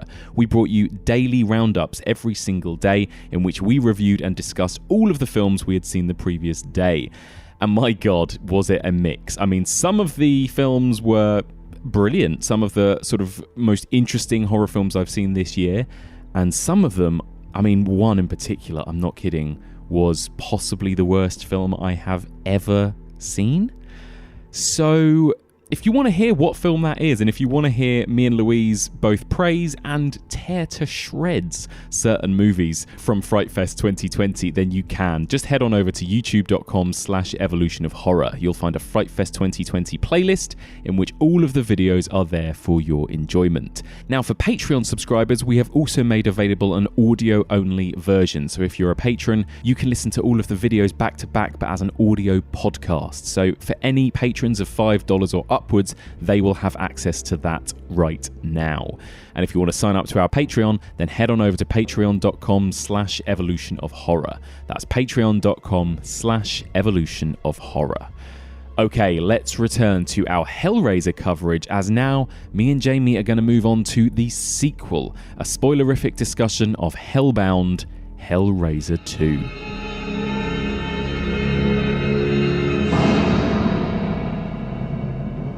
The vision is renewed. The power is reawakened. The fear is reborn. Because they have returned. Time to play. Hellbound, Hellraiser 2. Brace yourself for terror you have never imagined. And your suffering will be legendary. Right, bear with me. Here we go. So, Kirsty, the daughter, played by Ashley Lawrence again, returning. She basically wakes up in a psychiatric hospital. You know, we're talking minutes, days after the events of the first movie. So it follows straight on. She wakes up, she's kind of screaming about the Cenobites and about what happened, and no one believes her. The cops have been to the old house and they found all the corpses there of, you know, the various men that Julia killed in the first film. So they know something went on, but no one believes her about these interdimensional demons, as you wouldn't. Now, in the psychiatric ward, in the hospital, Dr. Channard he's the sort of main psychiatrist, stroke surgeon. So he's looking after Kirsty and he's talking to her about the Cenobites and, you know, what she's got to say. And then we learn that he is a student on this, that he really is obsessed with it, that in his home he's got loads of paraphernalia about the Cenobites, about the lament configuration. He's actually got, you know, 3 or 4 of the puzzle boxes he owns himself. And, you know, he's a real obsessive and nutter about it. So he obviously thinks, God, this is my chance to really see if this world is real and explore it. So he manages to get hold of the mattress that Julia died on at the end of the first Hellraiser, that he gets, you know, the men to go around the house, get the mattress, take it to his pad. And then he takes home one of his patients in the psychiatric ward. On the very basement level, even under the basement level, there's a level called maintenance. And in this level are loads of padded cells, and it's people, you know, it's proper old style, like you see in a movie, you know, padded cells, people thinking there's bugs on them screaming, you know, a proper sort of, I say loony bin in the way that it was back then and in old movies, you know, not meaning to offend anyone. But he basically takes one of the patients from there, takes him home to his house, puts him on the mattress that Julia died on, gives him a switchblade razor, and this guy starts cutting himself because he thinks he's covered in bugs. So he starts slashing at his skin, trying to slash off the bugs. bleeding everywhere, all over the mattress. So just like in the first Hellraiser, this blood caused the resurrection of Frank. We suddenly get the resurrection of Julia, who comes out of a mattress. He then Dr. Channard has to start feeding her other bodies, other patients, so that she can regenerate and get her strength like Frank did. In return for this, he wants to properly explore this world. He wants to kind of go to hell. He wants to see where the Cenobites are from and explore this other realm. So there's another patient. This is so complicated. I'm so sorry. There's another patient that he looks after called Tiffany, who's a teenage girl who's mute and has always been obsessed with puzzles. Any puzzle you put in front of her, she solves. And he takes her and basically gives her one of the lament configurations so that she can solve it. She solves it. They go to hell. So there's Tiffany, there's Dr. Channard, there's Julia, who's now pretty much back to full strength. They all go to hell. Kirsty follows them because she wants to find her dad, because she's had a visitation from her dad as a skinless man writing on the wall in his blood, "I am in hell, help me." So she thinks her dad is in hell. So she wants to follow them. So they all go to hell. And basically the rest of the film is them kind of trundling around hell, exploring it and seeing the Cenobites and all sorts of stuff like that. Yeah, all sorts of wackiness. Oh, wow. So first of all, let me ask you, what do you think of this film? How does it compare for you to the first one? I think it's not as good as the first one. That the first, is a really great film, as we said earlier, one of the great 80s horror movies. But I think as far as horror sequels go, this is good. That, you don't feel let down by it. Yeah. It expands the mythology. It's a typical sequel thing of it's kind of bigger, with more set pieces, more elaborate, expanding mythology. I think there's a lot to sink your hooks into, no pun intended. But I think it's good. And if you compare it to other sequels at the time, horror sequels and other sort of genre titles like RoboCop 2, Highlander 2, The Quickening, The Fly 2, they all came out in the late 80s, early 90s. I think it's on a whole different level to those. That this is a good film. And there is a reason why Hellraiser fans, I think, you kind of regard the first two movies together. It's like Hellraiser and Hellbound, and then there's the other 8. Yes, exactly. Exactly that. You're right. They go together quite nicely as a pair, don't they? Because we have so many of the actors returning. We have the story continues almost straight off the back of the first one. So it does feel like a true sequel, whereas I think later on down the line, I've heard that it's often just like completely different stories. Sometimes they started off as different scripts that then they sort of shoehorned Pinhead into to make into a Hellraiser film. So this one really feels like it belongs as part of that story. And again, I think I agree with you. It's not as good as the first one, and I think, but also like we said about the first one, this film is so filled to the brim with kind of batshit ideas that I kind of respect it for that. Even at the moments when it doesn't work. Yeah. I mean, I think there's a lot in it. I mean, New World cut the budget of this. I think they were in a bit of financial straits, and they cut the budget. I wish we could have seen the version on the original budget. That I think Clive Barker, who wrote the story, intended to go more into the mythology and sort of. You get all these tableaus of hell with various suffering going on in hell. And, you only get a few in this film. And I think that maybe in the original version, there would have been more, and it could have been really elaborate and it could have been really great. But I still think, it's very good. It holds up. I watched it again for this podcast the other day, thoroughly enjoyed it. I'd recommend it. If you haven't seen any Hellraiser films, definitely watch the first two. You may want to be a bit careful after that. So, and obviously we've got a different director here. We've got Tony Randall. How do you think he does a good job here in terms of the direction? Could you even tell that it was directed by someone different to the first one? I think he does a very decent job. That he was a New World executive. So he worked on the first one as a New World executive. And I think he's also an editor that, he's had experience in cutting movies. And he came in, Clive Barker did the story, had the story idea. Peter Atkins, who Clive Barker knew, wrote the script. And I think Clive was quite involved in that, was sort of overseeing it. Tony Randall came in. He'd never directed a film before. He was very, very nervous. Apparently on the first day of shooting, they started shooting after lunch. All the crew were on set. The actors were on set. They were ready to start. There was no sign of him. And they found him in his room, and he literally could not leave his chair because he was so nervous. And they had to say, "No, we're all here to help you. Come on, Tony, you can do this." And he came on set, and I think he's done a very decent job. And it's noticeable that it's very much the same crew. You've got the same DOP, you've got the same person editing it. A lot of the crew are the same. Barker is kind of in the background, there to consult with. And to answer your question, can you notice it's a different director? I think for that reason, you can't really. Yeah. But I think, he's got the same crew. They know what they're doing. And where this sequel is different to Clive Barker's original, which, like we said, is very much a domestic drama set in a house, is this is a lot bigger. It's more operatic. The set pieces are bigger. It's more fantastical in a way. The first one is horror fantasy, but the focus on the horror. The focus goes a bit more fantasy. But I think that very much fits with Clive Barker, because that's what he was about anyway. And he started with the Books of Blood, which were horror stories, which are fantastic. And he wrote The Damnation Game, which was a Faustian novel.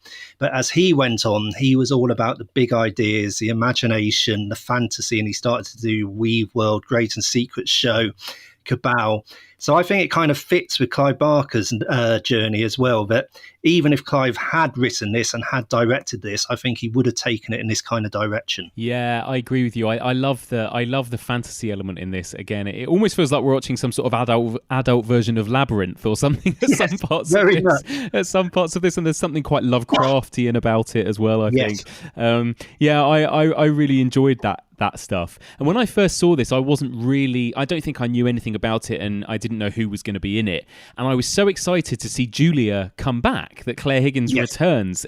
What do you think of Julia in part 2? How does she differ to the Julia we knew in part 1? I think she's great. I mean, I think she's very much the same. That in part 1, she was very powerful and strident and sort of, domineering, but she was more kind of sinister. Whereas in this one, I think she goes beyond sinister, that she is outright evil. Yes. There's a line in the film where I think she says, no more am I the wicked stepmother, I am the evil queen, which again goes back to the fairy tales we were talking about earlier. And I think she very much plays it like that she has great fun with it. It's a very heightened performance. It's quite over the top, but in a brilliant way. It doesn't take you out the film. She's just really having fun with it. And she is very much a kind of villainess of this film.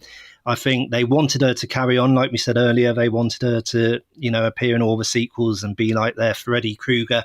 But it was Claire Higgins who decided enough was enough. She was never really into the horror genre. I think she enjoyed these films. She supports these films. She still talks about these films. But she wanted to do other things, and she went on to, do a lot of Shakespeare and various things and win Olivia Awards and all of that. So fair play. Yeah, fair enough. Yeah. I think she's great in this. Like you say, she's a little bit more scenery chewing villain in this, isn't she? Like you say, but she's clearly having so much fun with it. And really interesting, based on the conversation we had about the first one, about who is the villain here. It feels like they pushed that further, that Julia is the monster, and actually Pinhead in some ways feels less of a monster in this one, because the opening scene of this movie is showing the origins of Pinhead, isn't it? And I think we see a bit of a difference, almost a bit more of a sympathetic side to Pinhead in this film, don't we? Which is interesting. Definitely. I mean, Pinhead gets more scenes in this film, because obviously the first one, everyone loved him. He was all over the marketing. The audiences loved him. So, he's bound to get more lines. There is more Pinhead.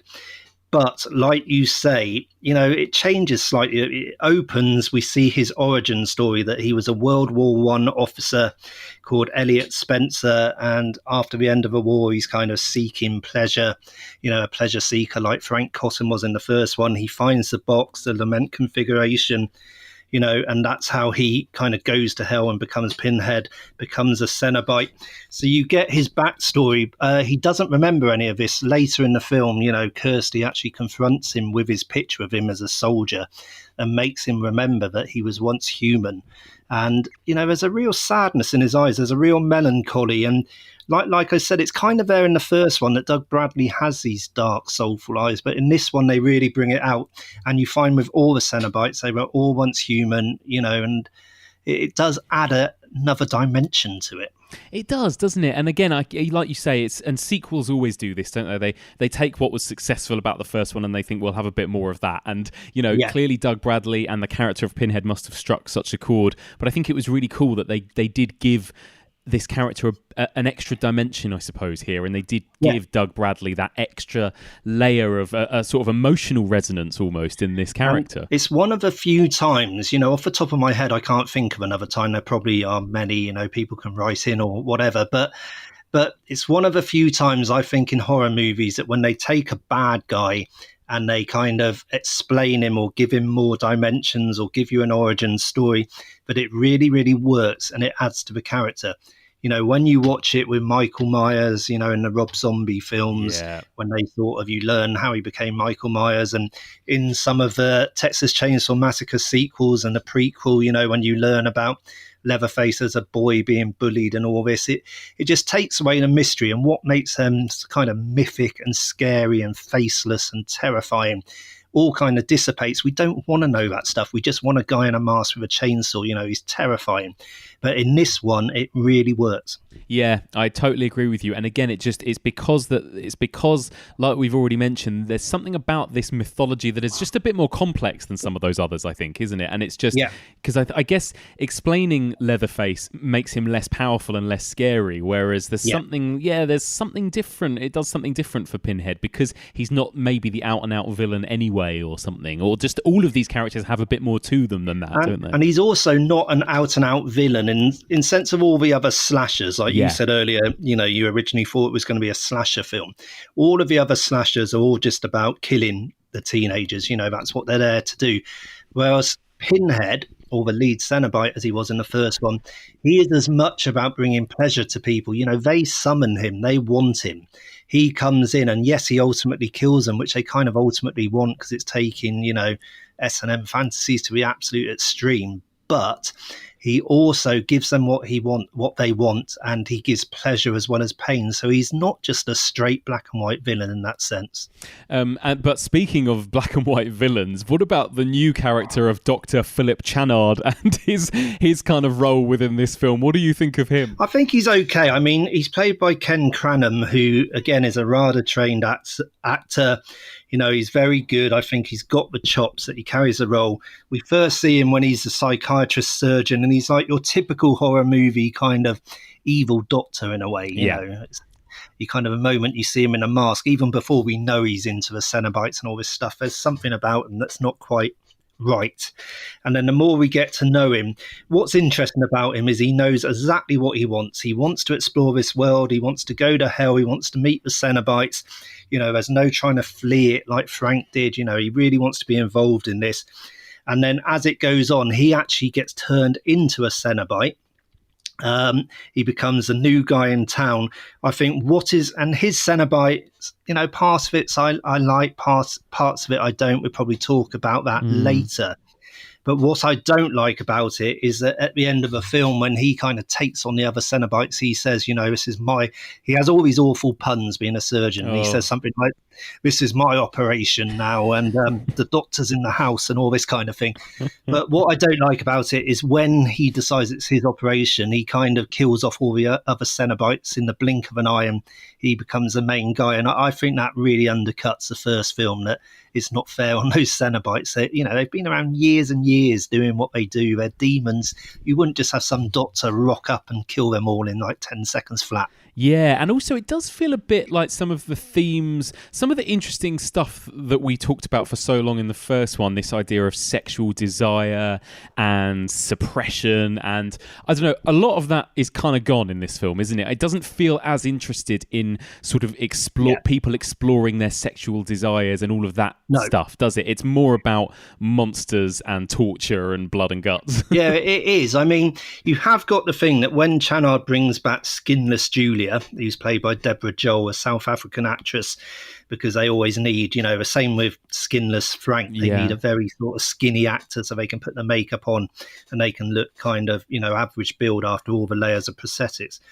But you do get the scenes when she's skinless and she's just this open, glistening wound where he's kind of kissing her, and there is, a sexual freeze on there and all of that. But like you said, it's not as interesting because you don't get the sense that that is what is driving Channard, that he needs to kind of explore this and feel this. It's almost like that's there as well, but what he really wants to do is he just wants to become a Cenobite. Yeah, he's more of a straight up sadist, isn't he? That he essentially just wants to torture and hurt people, I think, is more what he's into. Actually, the one moment of gore in this that really did make me wince is when he is encouraging that guy to cut his own skin on the mattress. That's pretty gruesome, isn't it? That, and it's very long. That is horrendous. I mean, basically, there's a guy, he's topless. I think he's just in his pants or something, and he's on this grimy mattress that Julia died. He's given the switchblade and he's just hacking and slicing at his chest and his neck and his arms. And it's quite a protracted sequence. And you see, apparently a couple of the crew members on set really struggled with it, that they were feeling their lunch rise in their stomachs, all of that. It's a pretty grim sequence. And even now you watch it and it definitely has an effect. It's like, oh, God, that's nasty. And then you get Julia birth out of the mattress, which is a good sequence, but does it compare to Frank's rebirth? I don't think it's in the same class. Yeah, it's interesting, isn't it? Because like you mentioned already, this film was supposed to have a much bigger budget than it did, right? And it got kind of cut down. Yeah. Do you think that the practical effects are in any way better than the first one, or are they pretty much on par or worse? How do you think they compare? I think they're in some ways on par. That I think Skinless Julia and her various levels of coming back are pretty much on a par, if not even better than Skinless Frank. Yeah. I think it's a great piece of work. I think other stuff in it doesn't work. I mean, you've got that thing, you have it in the first one and you've got it in this one as well, but when the Cenobites are banished, they have this kind of ready Brett glow to them. They play with the lament configuration and this bolt of light goes out and surrounds Pinhead and he's like the ready Brett kid and then he sort of disappears. And that was quite bad in the first one. It's quite bad in this one. You've got when Channard becomes a Cenobite, he's kind of transported around hell. He's shuttled around hell by the Leviathan, which is this kind of Lord of Hades, Lord of Hell, that is kind of this shape in the middle of it's a geometric sort of maze like hell, and there's this big hovering shape like two triangles, put base to base. What's the name of that shape? Do you know the name of it? I don't actually know. Is it like it's like a rhombus? I don't know. Yeah, trapezoid. I don't know. Yeah. But it's like two triangles put base to base, and it hovers there and it beams out dark light. And this Lord of Hell sort of has this giant tentacle that clamps to Channard's head and it kind of lifts him up and it sort of moves him around hell. And his hands, he's got all these tentacles coming out, and at the end of each tentacle there's like scalpels and there's a cranial drill and all these surgeon things. And they were actually done with stop motion. And I'm kind of in two minds about this. On one level, the nerd in me that loves old sort of Harryhausen and all of that really likes the fact that it did stop motion and it's really sort of cool and it's, very DIY and all of that. But that's just the nerd in me. I think just watching it as an average viewer in the street, that kind of takes you out the film, that you've got all these 80s effects and then you suddenly got almost, it looks like a claymation Dr. Octopus, from the Spider-Man films. And you definitely think, you watch it and think, well, that's not right. That's not the same sort of effects as the other, and they're more sort of old school. So I don't think, we got to remember as well, it was turned around very quick. It came out like the year after. Yeah. I think when they were making Hellraiser, they already knew they were going to do Hellbound, New World, and Clive Barker kind of knew they could have a big hit on their hands.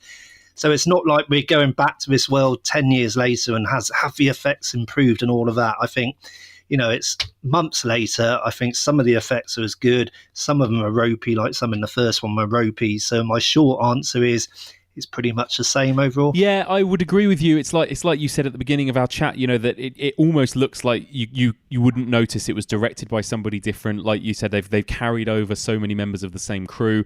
They've got pretty similar budget potentially. It's only made directly after, so it does kind of feel on par, doesn't it? Again, you could almost watch these two films back to back as one crazy long film, couldn't you? Yeah, it does tell one big story, definitely. And I think they wanted not just to carry on with Julia, but they also wanted to bring Kirsty back, and they wanted her to be the heroine to go through the series. And then that didn't happen. The third took it in a different direction, but these two are very much of of a one story. It is one whole. Yeah, absolutely. And there's an interesting new character as well. We have this mute girl, this patient in this hospital who loves to solve puzzles and solves puzzle boxes, and she's kind of there throughout this story with Kirsty as well.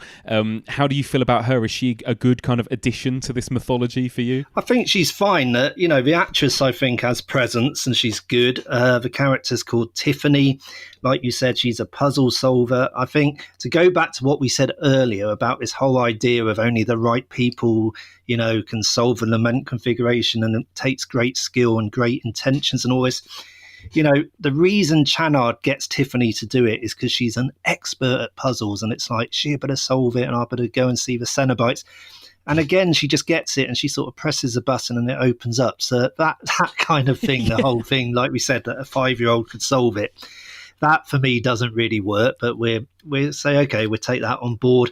I do also feel, like we said of Kirsty in the first one, I feel that Tiffany in this is a holdover from 80s slasher movies, that she really reminds me of Nightmare on Elm Street 3, Dream Warrior. I was going to say the exact same thing, yeah.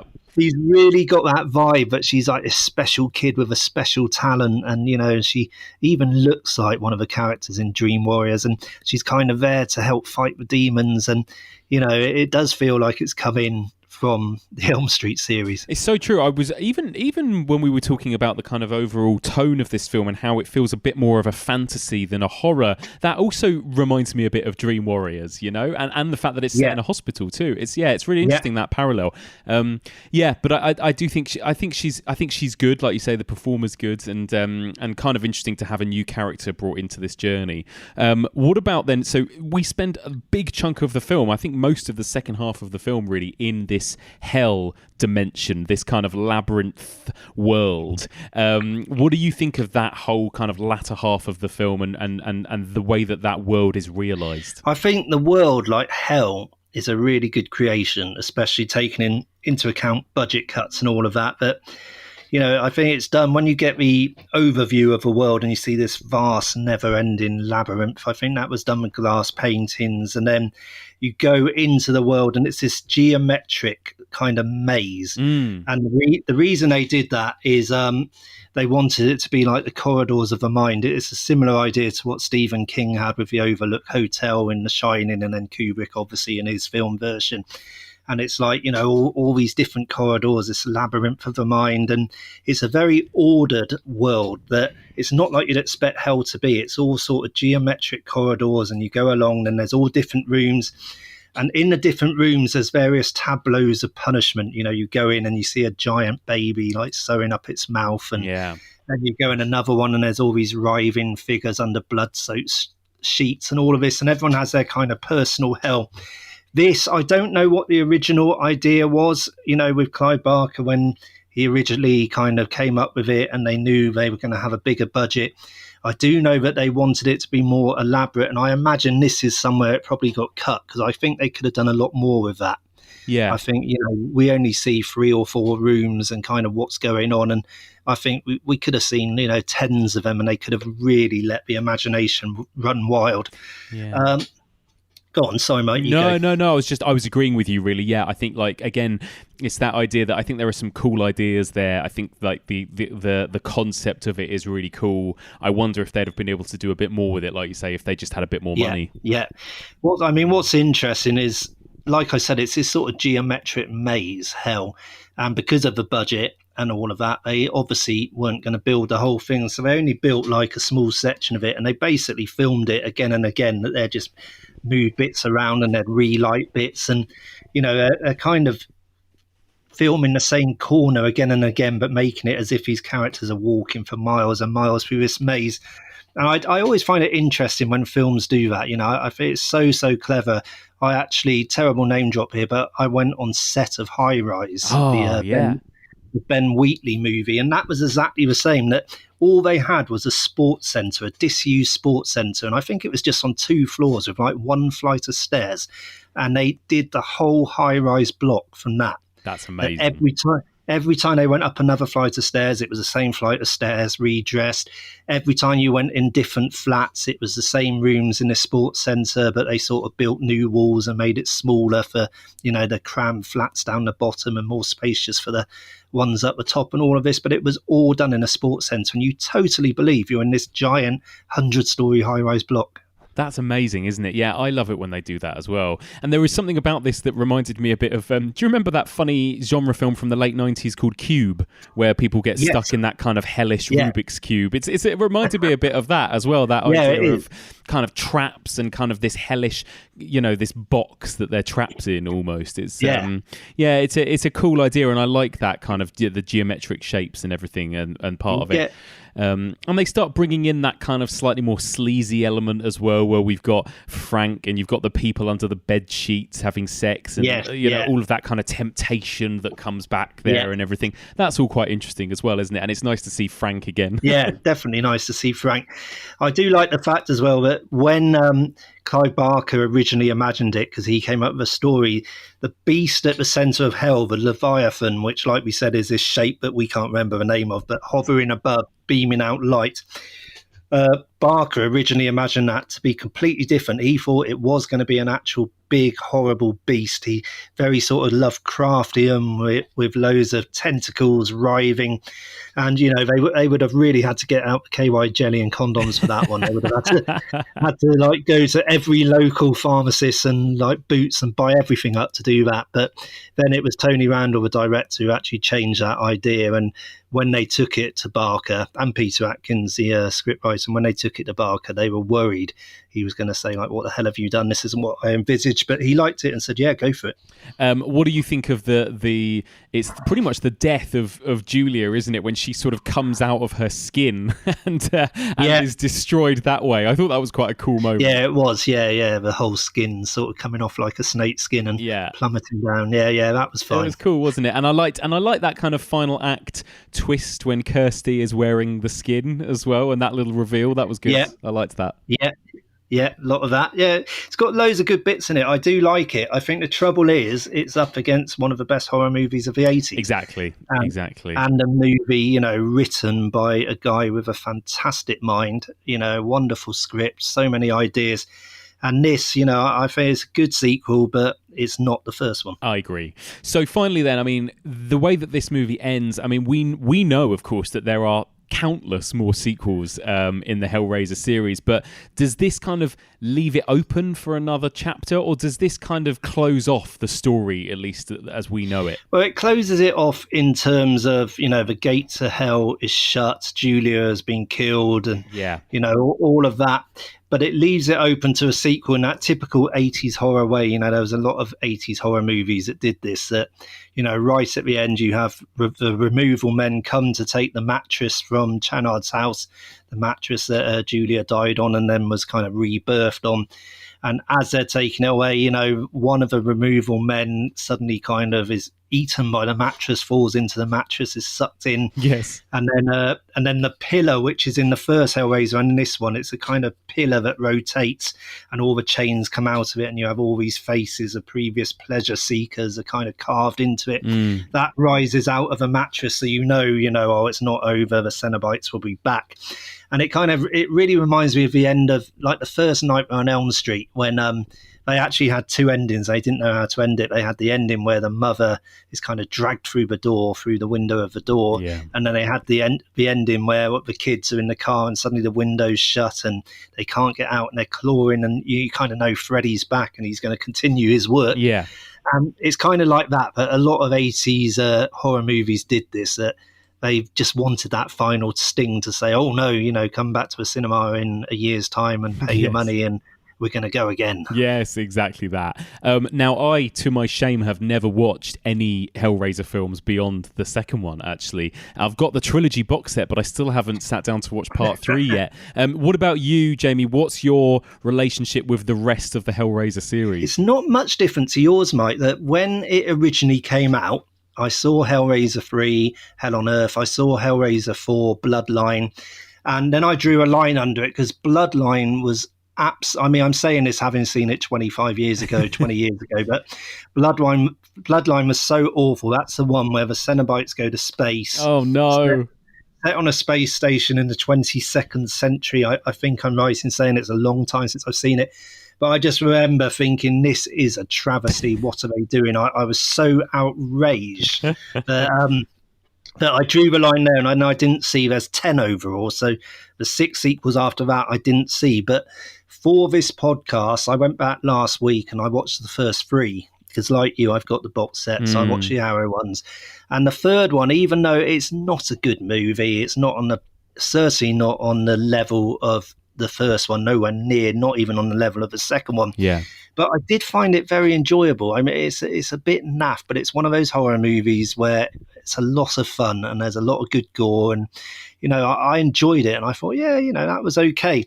And now, this is shocking to say, but I'm so my love of Hellraiser has been so revived from doing this podcast. Yes. And I've always been a completist. I'm someone who I have to see everything, I just watch everything you can get. And suddenly I've decided, what the hell was I doing? I have to see every Hellraiser. This is a disgrace. I've really let myself down. So as we speak, I've actually been on Amazon and stuff, and I'm hunting them down and I'm buying all the others. And I am going to do all 10 of them. Oh, I love it. I want to catch up on them, so maybe I can report back. I'm sure they're awful. I do actually know someone, the editor of Metal Hammer, called Merlin, who's a lovely, lovely guy. I know for a fact that he really likes the 5th one. Yes. He says it shouldn't be a Hellraiser film. I think it's one of those ones like you mentioned earlier where they sort of turned it into a Hellraiser film. It's more of a thriller, apparently, but he said it's just great. He really loves it. So, maybe I'll agree, maybe I won't. But I am going to watch all 10. I've seen every Elm Street. I've seen every Friday. I've seen every Amityville. I've seen every, everything out there. And this is the one I've kind of let myself down on, so I want to catch up on them. Yeah, I'm so up for that, actually, and I can't wait to hear you report back on them, because I have heard that some of them are better than others, and some of them are worth a watch, some of them aren't. And I'm the same as you. I mean, I've seen every other franchise to its completion. I don't know why I've never sat down to watch the Hellraisers. It's weird, isn't it? It is weird. I don't know what that is. It's something to do with, I don't know why. They're different somehow, aren't they? And the first one is so good and so interesting that I almost just don't want it spoiled or something, I think. I don't know what it is, but yeah. It's weird, though, because with the Elm Streets, I've seen all of the Elm Streets. Yeah. Some of them I've seen many, many, many times, like the first and third one, but I've seen all of them at least 3 times. Yeah. That's the same. The first Elm Street was brilliant and very, very dark. And then as the series went on, it changed a great deal and became more sort of wisecracks and all of that. So you could say by your rationale, well, we don't want to ruin it. We don't want to ruin the original Hellraiser. But like the 5th and 6th Nightmare on Elm Street films are bloody awful. Yeah, you're so right. They are absolutely awful, but I've seen them like 3 times each. So why haven't I seen all the Hellraisers? Yeah, it's really awful. You're absolutely right. And by the sounds of it, it makes the same mistake as so many horror franchises do, which is that they make the monster the star, and it really wasn't the star originally. I remember Kim Newman saying to me on episode 1 of this podcast that the success of Halloween was because it was about Laurie, not because it was about Michael. And Hellraiser, as we've talked about, was a story about Julia and Frank. It wasn't a story about Pinhead, and I think that's what sometimes all of these sequels lose, isn't it? That sense of character. Well, Pinhead, Doug Bradley apparently is in the first 8 Hellraiser films. Wow. I don't think he's in 9 and 10. Yeah. But I don't know if the character's still in. Maybe it's the character's there and Doug isn't playing it. I'm not sure. Someone I'm sure will tell us. But yeah, he was in the first 8, which is really interesting because that puts him in a very small bracket of actors who have played, a horror figure that many times, like over 6 times. Like, there's Christopher Lee as Dracula, there's Tobin Bell as Jigsaw, there's Robert Englund as Freddy, but there's not many. There's only like 4 or 5 of them. So he is a bit of an icon, Doug Bradley, in that way. So right, you're so right. He's up there with Robert Englund and the greats in that regard, isn't he? Yeah, it's definitely. Really interesting. So there we go. Anything else you want to mention on Hellraiser 2 before we wrap up? Nope, that's it. I think we're all Hellraisered out. We've I done think. that to death. Yeah. Yes, I think I'll just go off and watch the other 7 films now, Mike. That's it. I love it. Well, Jamie, thank you so much for doing this, and thank you so much for joining me. As ever, I'll ask you, where can people find you and your work out there online? Well, basically, I mean, I'm editor-at-large for Total Film magazine, so that's a monthly movie magazine. Old school print, please support it. Still, we get places other titles don't know. We're on set of all the big movies, detailed long interviews with the stars, cover everything, small, large movies. So please give it a go if you haven't before. Online Total Film content can be found on Games Radar, which is our sister title. So a lot of our reviews and stuff goes up on there. I also write quite a lot for the Sunday Times Culture. So not every Sunday, but probably a couple of Sundays a month, you'll see my work in there. And then apart from that, I'm just always tweeting nonsense and stuff like that. So you can find me on Twitter. I can't even remember what my Twitter handle is, but you'll find me. It's Jamie Graham. It's something like Jamie_G9 or something, but you'll find me. You'll find him. Amazing. Well, Jamie, thank you so much for joining me. Thank you so much, Mike. That was great. And that's it for this week. Thank you so much for listening, and a huge thank you to the brilliant Jamie Graham. Always such a treat to have Jamie on the podcast. So let me know your thoughts. What do you think of this week's episode? What do you think of Hellraiser 1 and 2? And are there any other Hellraiser sequels that you would recommend that I should check out? Please do get in touch. The email address is evolutionofhorror@gmail.com. You can also find us on Facebook, Twitter, Instagram, and Letterboxd. If you want to discuss this week's episode and anything else horror related with fellow listeners, then join our discussion group. That's the Evolution of Horror discussion group, and that can be found on Facebook. If you want to help support the costs of making this podcast, then you can sign up to our Patreon. And if you donate $5 per month, you will get access to regular bonus content. And if you donate $10 per month, you will get weekly bonus episodes, including access to our exclusive mini-seasons, including an Extreme Cinema season and a Twin Peaks season. Head on over to patreon.com/evolutionofhorror. You can find this podcast on all major podcast platforms. If you get a spare minute, please do drop us a little rating or review on Apple Podcasts. This really helps us get discovered by new listeners. So, onwards and upwards then. Next week, we've got quite the double bill for you. Next week, I'm going to be joined by 2 guests, an EOH regular, Anna Bogutskaya, and a brand new guest, the brilliant Kelly Weston. And they are here to discuss some absolute gems. Next week, we are going to be covering David Cronenberg's Dead Ringers from 1988 and David Lynch's Fire Walk With Me from 1992. Holy shit, a Cronenberg-Lynch double bill. Cannot wait. Join us next week for all of this and more on the Evolution of Horror.